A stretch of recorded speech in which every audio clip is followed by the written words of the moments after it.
माता वैष्णो देवी की जय, बाबा भैरवनाथ की जय, भादवा माता की जय। यशोधन ज्ञान सागर चैनल के माध्यम से श्रीमद् भागवत कथा का सार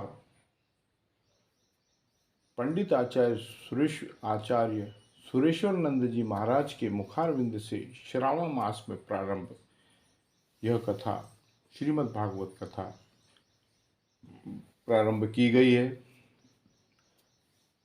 और संपर्क सूत्र मनासा मध्य प्रदेश, मोबाइल नंबर 9425368386, 9589206921, जिला नीमच मध्य प्रदेश। यह कथा बहुत ही पौराणिक श्रीमद् भागवत कथा है जो श्रीमद् भागवत कथा पुस्तक के माध्यम से पूरी ही आपको चतुर्मासे में सुनाई जाएगी यशोधन ज्ञान सागर चैनल के माध्यम से। और इस कथा को सुनने से मनुष्य के सभी पापों का नाश हो जाएगा और हो जाता है, ऐसा श्रीमद् भागवत कथा में लिखा है। घर में सुख शांति आ जाती है। घर में यह श्रीमद् भागवत कथा सुनने से रोज आधा घंटा नियम से ये वीडियो डलता जा रहा है, उसको आप आगे से आगे सुनते जाएं तो आपके घर में किसी भी प्रकार का कोई भी संकट मंडरा रहा है वो संकट समाप्त हो जाएगा, नेगेटिविटी घर से चली जाएगी। पितृ जो परेशान कर रहे हैं वो पितृ घर से चले जाएंगे, उनका मोक्ष हो जाएगा। श्रीमद् भागवत कथा जिस घर में चलेगी उस घर के अंदर ये सब जो पितृ हैं जो आपको परेशान कर रहे हैं, ये पितृ इनका मोक्ष हो जाएगा। और किचन के अंदर अन्नपूर्णा माता प्रसन्न होगी श्रीमद् भागवत कथा सुनने से। और जब किचन में अन्नपूर्णा माता प्रसन्न होगी तो आप स्वयं अंदाज लगाइए कि उस घर का भोजन जब आप प्रभु के भोग लगाएंगे तो वह प्रसाद आपके घर में, आपके परिवार में, उस प्रसाद को पाने से ही आपका जीवन सफल हो जाएगा। और जब सभी उस प्रसाद को पाएंगे, वो प्रसाद श्रीमद् भागवत कथा का सार का प्रसाद बन करके आपके पूरे परिवार के अंदर वो प्रसाद आपके शरीर में जब जाएगा तो आप नए नए और अच्छे अच्छे कार्य करने लग जाएंगे। आपके बेटे ऊंची पढ़ाई करने के लिए जहाँ जाएंगे वहाँ तरक्की पाएंगे। यह श्रीमद् भागवत कथा का सार है। एक नाव में अगर 10 पापी बैठे हैं और एक श्रीमद् भागवत कथा का कथाकार या कथा सुनने वाला बैठा है तो वह एक कथा सुनने वाला व्यक्ति ही उस पूरी नाव को नैया पार लगा देता है। यह इस कथा का सबसे बड़ा सार है। इसलिए मेरा ये आपसे अनुरोध है, इससे आपसे मेरा यह निवेदन है कि हर घर में इस कथा को सुने, अधिक से अधिक सुने और इस चैनल को सब्सक्राइब करें, पास में बेल आइकन घंटी को अवश्य दबाएं और अपने इष्ट मित्रों तक इस कथा को आगे से आगे पहुंचाएं। यह कथा पौराणिक कथा है।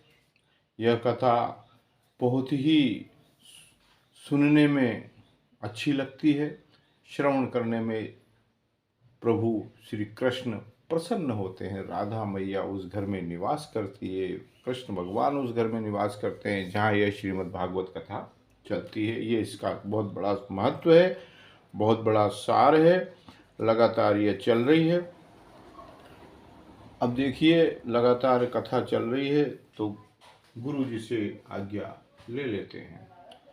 गुरुर्ब्रह्मा गुरुर्विष्णु गुरुर्देव महेश्वरः गुरुर्साक्षात् परब्रह्मा तस्मै श्री गुरुवे नमः।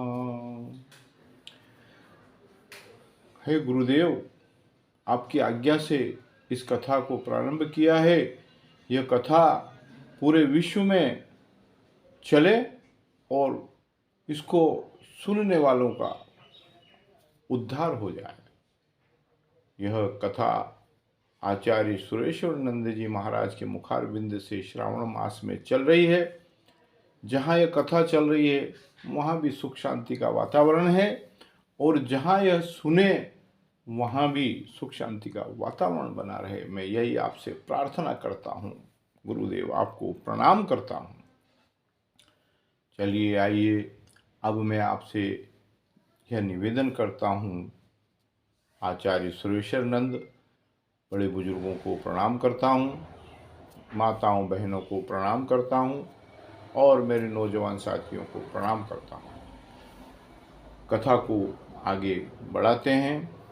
कथा बहुत ही मनमोहक और सुंदर, सुनने में सहज और सरल है। जिस मानव की कथा परमात्मा से संबंध जोड़, या जिस मनुष्य की कथा से परमात्मा की कथा जुड़ जाए। देखिए क्या लिखते हैं वेद व्यास जी, क्या लिख रहे हैं आप सुनिए।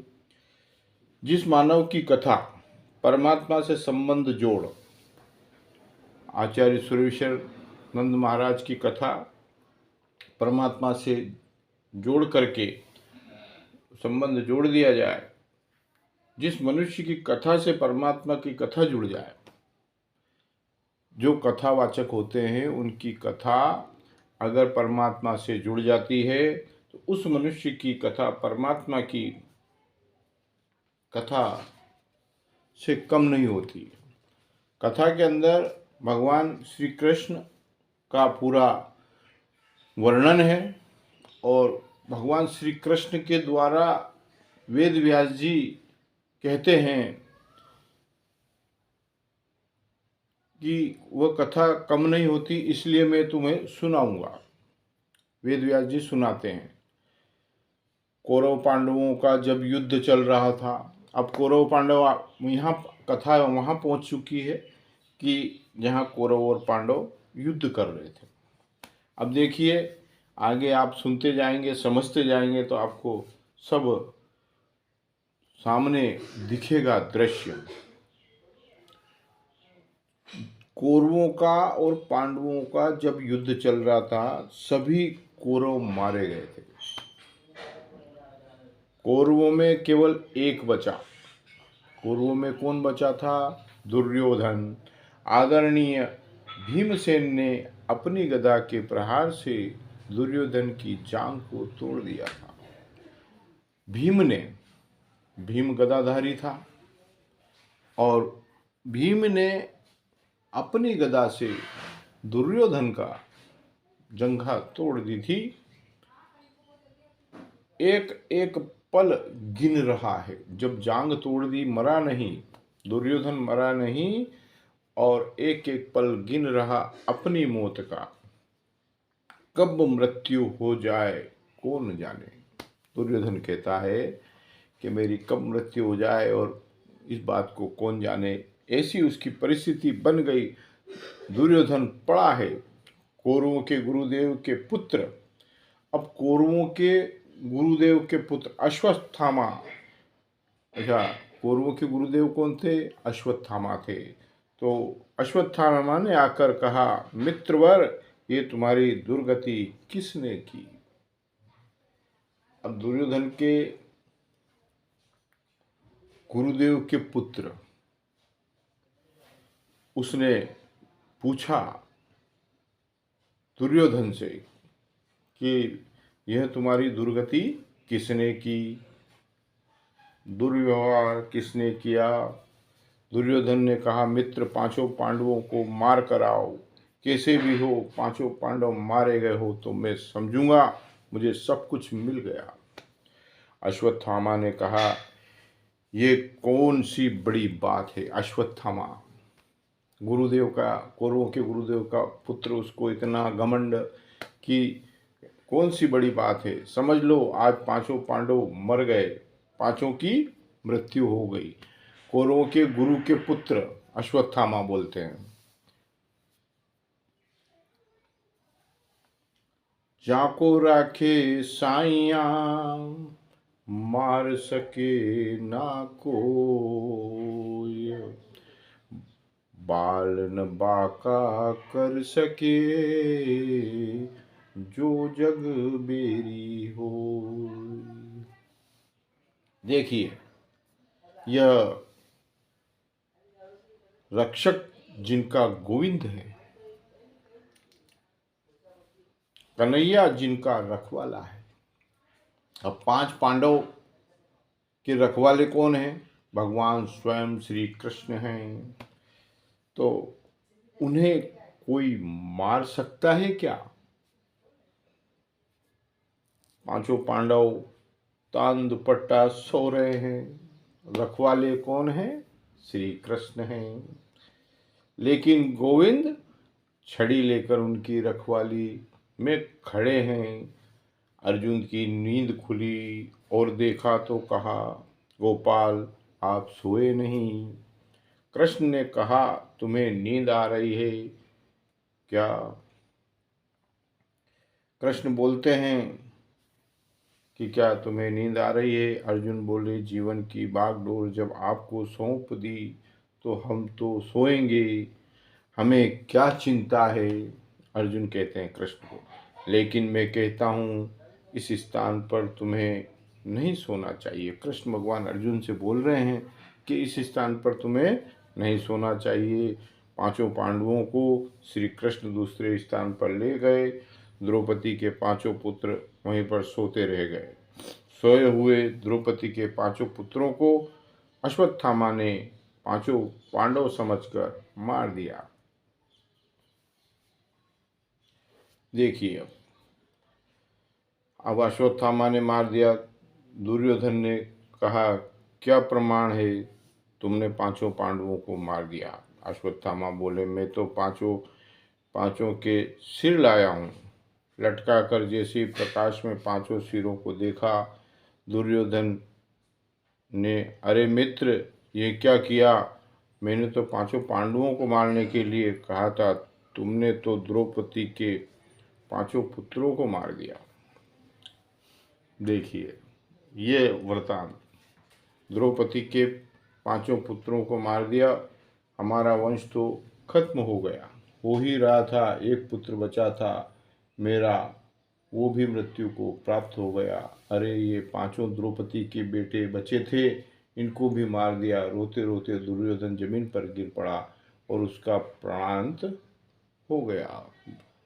द्रौपदी के पुत्र पांचों मारे गए। पांचों पांडव वहां से चले गए थे। कृष्ण भगवान ने उनको वहां से हटा दिया था और द्रौपदी के पांचों पुत्र मारे गए थे, पांडव नहीं मरे। उस दुख में, उस विरह में दुर्योधन ने अपने प्राणांत कर दिए। जिसके पांच पांच पुत्र मारे जाए, उस माता की परिस्थिति क्या होगी, आप विचार करके देखें। द्रौपदी बार बार विलाप करती है, कुरई की भांति करुण क्रंदन करती है, क्या बिगाड़ा था मेरे पुत्रों ने, दुष्ट अश्वत्थामा ने क्यों मार दिया? मेरे अबोध बच्चे सो रहे थे, सोते हुए के सिर काट दिए क्यों? इस दृश्य को देखने लाखों नर नारी आए। अब ये हाहाकार मच गया, पांचों पुत्र मारे गए, पांचों पुत्र मारे गए, पांडव मारे गए। तो वहाँ पर लाखों की भीड़ हो गई, नर नारी देखने आए। राम राम कैसा कुत्सित कार्य किया अर्जुन ने। द्रौपदी के करुण क्रंदन को जब देखा तो हाथ में धनुष बाण ले लिया। देवी द्रौपदी, तुम्हारे पुत्रों को मारने वाले अश्वत्थामा को आकाश पाताल में कहीं भी होगा, जीवित नहीं छोड़ूंगा, यह अर्जुन ने प्रण लिया। गांडीव धनुष हाथ में लेकर उसको मारने दौड़ी। अश्वत्थामा ने देखा अर्जुन हमें मार देंगे, अपना ब्रह्मास्त्र चला दिया। आकाश मार्ग से विशाल ब्रह्मास्त्र को आते देख अर्जुन कृष्ण के चरणों में गिर पड़े। कृष्ण कृष्ण महाबाहो भक्ता नाम भयंकर त्वमेको दह्यमाना नाम पवगोसी संसरतेह। कन्हैया मुझे बचाओ। जब अश्वत्थामा ने देखा अर्जुन हमें मार देंगे, अपना ब्रह्मास्त्र चला दिया। अश्वत्थामा ने अपना ब्रह्मास्त्र चला दिया। आकाश मार्ग से विशाल ब्रह्मास्त्र को आते देख अर्जुन कृष्ण के चरणों में गिर पड़े। प्रभु मुझे आप बचा लीजिए, कन्हैया मुझे बचाओ, ये ब्रह्मास्त्र मुझे जलाकर भस्म कर देगा। गोविंद ने कहा, अर्जुन डरते क्यों हो? कभी कभी विष की औषधि विष होती है। कांटे को कांटे से निकालते हैं, लोहे को लोहा काटता है। ऐसे ही ब्रह्मास्त्र को शांत करने का तरीका भी दूसरा ब्रह्मास्त्र है। अर्जुन ने अपने ब्रह्मास्त्र को चलाया। जब कृष्ण ने अर्जुन को बोला कि कांटे को कांटा निकालता है, तो तुम भी इस ब्रह्मास्त्र को शांत करने के लिए अपना ब्रह्मास्त्र इसके ऊपर चला दो, तो यह कांटे से कांटा निकल जाएगा और यह शांत हो जाएगा।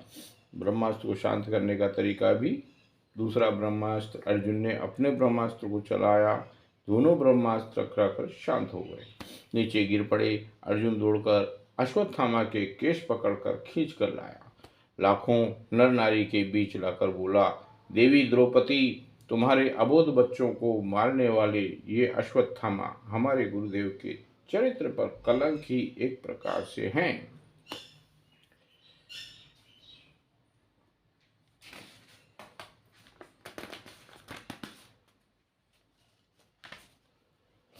लोगों ने कहा, अब लोगों ने क्या कहा देखो, द्रोणाचार्य के पुत्र होकर ऐसा तुम्हारा निकृष्ट कर्म, ऊंच निवास, नीच करतूत। अर्जुन ने कहा, देवी हमारे संविधान के अनुसार मृत्यु का दंड भी मृत्यु है। इसने हमारे सोते हुए 5 पुत्रों को मारा, इसलिए संविधान के अनुसार इसको 5 बार मारना चाहिए, लेकिन ऐसा संभव नहीं है। मरेगा तो एक ही बार। तुम बताओ इसे कैसे मारूं? जमीन में गाड़ कर मारूं? अर्जुन को गुस्सा आ रहा है, तो क्या बोलते हैं अर्जुन कि कहो तो जमीन में गाड़ कर मारूं, जलती हुई अग्नि में डाल कर मारूं, इसके शरीर के टुकड़े टुकड़े कर शेर के सामने डालूं? तुम बताओ कैसे मारूं? आप विचार कर देखिए। मेरा गोविंद जिसे बहन कहता है, मेरा कन्हैया जिसे सखी कहता है, कृष्ण के चरणों में जिसे अनन्य श्रद्धा है, उसके मन में करुणा क्यों नहीं होगी? द्रौपदी ने अर्जुन की ओर इशारा किया और बोले, मुच्यतामुच्यतामेष मुच्यतामेष ब्राह्मणो नितराम गुरु। छोड़ दीजिए इसे, क्या मिलेगा इसे मारकर? अर्जुन ने कहा, क्या कहती हो तुम? इस पापी को छोड़ दें जिसने हमारे 5 पुत्रों को मारा, इसको छोड़ दें। द्रौपदी ने कहा, इसे मारने से मेरे पुत्र तो वापस जीवित नहीं होंगे। एक माँ हूँ, एक माँ ही दूसरी माँ की अंतर हृदय वेदना को समझ सकती है। आज मैं मेरे पुत्रों के लिए कुरई की भांति रुदन करती हूँ, ये तो अपनी माँ का इकलौता पुत्र है। गुरु माता गौतमी क्या रुदन नहीं करेगी? द्रोणाचार्य महाराज की विधवा रोएगी नहीं, उनको रोने देना आपको अच्छा लगेगा। इसलिए मेरा निवेदन है कि आप इन्हें मत मारो, क्योंकि गुरु द्रोणाचार्य ने जो विद्या अपने पुत्रों को नहीं दी, वह आपको दी है। क्या आप यह सब भूल गए? इन्हें मारो नहीं, ये गुरु पुत्र हैं। फिर भी देखो, द्रौपदी अर्जुन से कहती है कि अपने गुरु पुत्र हैं, इसको छोड़ दो। अर्जुन ने कहा, इसके मन में तो करुणा आ गई। अर्जुन ने कहा, इनके मन में तो करुणा आ गई है, राजनीति संविधान में करुणा नहीं होती है। शठ के साथ शठता का व्यवहार करना चाहिए, इसकी मृत्यु तो निश्चित है, बच नहीं सकता। युधिष्ठिर जी से पूछा, आप बताइए इसे मारें या नहीं। युधिष्ठिर जी ने कहा, धर्म ग्रंथों में लिखा है, कैसे ही वैसे ही करना। अब धर्म युधिष्ठिर जी बोलते हैं, धर्म ग्रंथों में जो लिखा है वैसे ही अपने को करना है। भीमसेन ने कहा, अर्जुन तुम नहीं मारोगे तो इसे मैं मारूंगा, ऐसे पापी को मारने से पाप नहीं लगता, भीम बोलते हैं। नकुल सहदेव ने कहा, मंझले भैया ठीक कह रहे हैं, मरना ही चाहिए इसे, लेकिन द्रौपदी दया की स्वरूप है, वो कहती है मत मारो। मेरे गोविंद द्वारकाधीश शांत खड़े हैं। अच्छा, भगवान कृष्ण देख रहे हैं नज़ारा और शांत खड़े हैं, कहते हैं कि ये क्या करते हैं। अर्जुन ने कृष्ण के चरणों में पकड़कर कहा, कन्हैया मेरा मार्गदर्शन करो। अब वो अर्जुन थक चुके हैं सबकी बातें सुनकर, उनके मन में बहुत वेदना है, बहुत दुख है, सबकी सुन करके फिर वो गोविंद के चरणों में पकड़ करके कृष्ण भगवान से पूछते हैं, कन्हैया मार्गदर्शन कीजिए, मैं क्या करूं। मेरे गोविंद ने बहुत सुंदर बात कही, इसे आप सुनिए। अब सभी भीम अर्जुन कृष्ण, भीम अर्जुन, नकुल सहदेव और युधिष्ठिर, द्रौपदी, एक तरफ द्रौपदी की ममता बोलती है नहीं मारना, और बाकी अर्जुन के भाई हैं वो बोलते हैं कि इसको तो दंड देना ही चाहिए। लेकिन जब भगवान कृष्ण के चरणों में अर्जुन गिरे और अर्जुन से मार्गदर्शन किया, तो अर्जुन ने भगवान कृष्ण से मार्गदर्शन लिया, तो भगवान कृष्ण क्या कहते हैं सुनिए। ब्रह्म बंधुर्न हंतव्य आतताई बदाहरणम मयेवो भय माप्नाताम परिपाह्य अनुशासनम। अर्जुन, शास्त्र कहते हैं ब्राह्मण चाहे जैसा भी क्यों न हो, उसे कभी नहीं मारना चाहिए। देखिए, भगवान कृष्ण ने एक बहुत बड़ी बात कही है कि ब्राह्मण कैसा भी हो, कुटिल हो, दुष्ट हो, पापी हो, कैसा भी हो, ब्राह्मण तो है, उसको मारना नहीं चाहिए। बालकों का हत्यारा कोई भी हो, उसे छोड़ना नहीं चाहिए। बालकों का हत्यारा कोई भी हो, उसे छोड़ना नहीं चाहिए। ये ब्राह्मण है, इसे मारने का तुम्हें कोई अधिकार नहीं है। भगवान कृष्ण ने बहुत बड़ी बात कही। भगवान कृष्ण ने बहुत बड़ी बात क्या कही कि ब्राह्मण पुत्र को कभी मारना नहीं चाहिए, और जो 5 पुत्रों का हत्यारा उसको कभी छोड़ना नहीं चाहिए। तो ये ब्राह्मण है, इसको मारना नहीं चाहिए।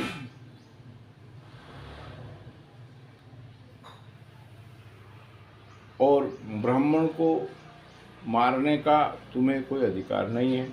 ये बाल हत्यारा है, इसे छोड़ना पाप होगा, इसलिए मारो भी मत और छोड़ो भी मत। मारो भी छोड़ो भी। सन्नाटा छा गया। भगवान कृष्ण ने दोनों तरफ कहा कि इसको मारो भी और इसको छोड़ो भी। अब दोनों तरफ कौरव और पांडवों के बीच में सन्नाटा छा गया। सन्नाटा क्या छाया, पूरी सभा में भीमसेन ने कहा, बहुत अच्छा, आप जैसे न्यायाधीश 2-4 हो जाए तो सब धन्य हो जाए। भीम को बड़ा गुस्सा आया, तो भीम ने भगवान कृष्ण के ऊपर तंज कस दिया कि सन्नाटा छा गया है। भीमसेन ने कहा, बहुत अच्छा, आप जैसे न्यायाधीश 2-4 हो जाए तो सब धन्य हो जाएंगे। पूजिए विप्र सकल गुणहीना, शूद्र न गुण गण वेद प्रवीणा, परहित सरसी धर्म नहीं भाई, पर पीड़ा सब नहीं अधमाई। अर्जुन क्या करें, धर्म संकट में पड़ गया। अब अर्जुन क्या करे, धर्म संकट में पड़ गया। लेकिन फिर भरी सभा में अश्वत्थामा की आधी दाढ़ी मूंड दी गई, आधी मूछ मूंड दी गई, आधे सिर के बाल काट दिए गए और सिर से उसकी मणि निकालकर धक्के देकर बाहर निकाल दिया। अधम ब्राह्मण का यही बड़ा वध है, इसे बड़ा वध और क्या हो सकता है। अश्वत्थामा को तो अर्जुन का शुक्रगुजार होना चाहिए। काम तो मैंने मरने का किया, फिर भी अर्जुन ने मुझे मारा नहीं, केवल दंडित किया है। परंतु अश्वत्थामा के मन में ईर्ष्या आ गई। अश्वत्थामा ने पलट के ईर्ष्या को विचार किया। मानव का सबसे बड़ा दुर्गुण है ईर्ष्या। ईर्ष्या का मतलब मेरी एक आंख भले ही फूटे, पड़ोसी की दोनों फूटना चाहिए, यह ईर्ष्या होती है। अपना अनहित करके भी पड़ोसी का दुगना अनहित करना चाहिए, ईर्ष्यालु का लक्षण है। अश्वत्थामा ने कहा, इन पांडवों के वंश को निर्वंश करके मानूंगा। उसको छोड़ा तो वह जहरीला सांप बन करके फिर उगला। इनके वंश में पानी देने वाला कोई नहीं रहेगा। उसको छोड़ दिया तो इसे विचार अश्वत्थामा करने लगा। अपने आश्रम में बैठा बैठा सोचने लगा, अब इनके वंश में बचा ही कौन है। अभिमन्यु युद्ध में मारा गया, 5 पुत्र थे, वो कल मैंने मार दिए, अब कौन है। फिर सोचा, नहीं, अभिमन्यु की मृत्यु के समय मैंने सुना था अभिमन्यु की पत्नी गर्भवती है। आज उसे 9 महीने पूर्ण हो रहे हैं। उस गर्भस्थ शिशु को मार देता हूँ तो पांडव वंश निर्वंश हो जाएगा। देखिए, बस मानव के मन में ईर्ष्या रूपी विष जब आ जाता है तो उसका चरित्र प्रदूषित हो जाता है। अपने आश्रम में बैठे बैठे अश्वत्थामा ने अभिमन्यु की विधवा पत्नी के गर्भस्थ शिशु को मारने के लिए ब्रह्मास्त्र चला दिया।